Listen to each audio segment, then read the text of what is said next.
YCP ఇల్లు కార్యకర్తలపై రాత్రి దాడులు టీడీపీపై ఆగ్రహం వైసీపీ ఇన్ఛార్జ్ విజయానందరెడ్డి టీడీపీ గుండాల పిరికిపంత చర్యలను తీవ్రంగా ఖండించారు. వైసీపీ కార్యకర్తల ఇళ్లపై దాడులు, మైనార్టీ నాయకుడి ఇంటిపై దాడులను హేయమైన చర్యగా అభివర్ణించారు. దాడులకు ముందుగా స్ట్రీట్ లైట్లకు కరెంట్ కట్ చేసి పక్కా ప్రణాళికతో దాడులు జరిపారని తెలిపారు. టీడీపీ దాడుల సంస్కృతికి విషబీజం వేశారని, అది మహావృక్షంగా మారుతుందని హెచ్చరించారు. దాడుల బాధితులకు వైసీపీ అడ్డగా ఉంటుందని, ఈ దాడులలో గాయపడిన వారిని పరామర్శించారు.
ఏమి ఇబ్బంది లేదు. మీకు భయపడి పారిపోయే వాళ్ళు ఎవరు లేరు. ఇడ ఏది ఎదుర్కోవడానికైనా సిద్ధంగానే ఉన్నాం కానీ పారిపోయేవాళ్ళు, పిరికి పందలు, మీలాంటి చేతగాని పనులు చేసేవాళ్ళు ఎవరు లేరు.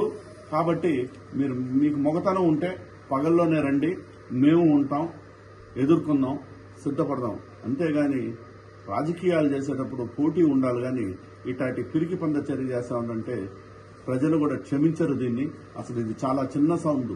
చుట్టుపక్కల ఇళ్ల వాళ్ళు అందరూ కూడా రాత్రి భయభ్రాంతులకు గురైనారు. ఇటువంటి రాజకీయాలు నాకు తెలిసి బహుశా రాష్ట్రంలో ఎక్కడా కూడా లేవని నేను తెలియజేసుకుంటున్నాను.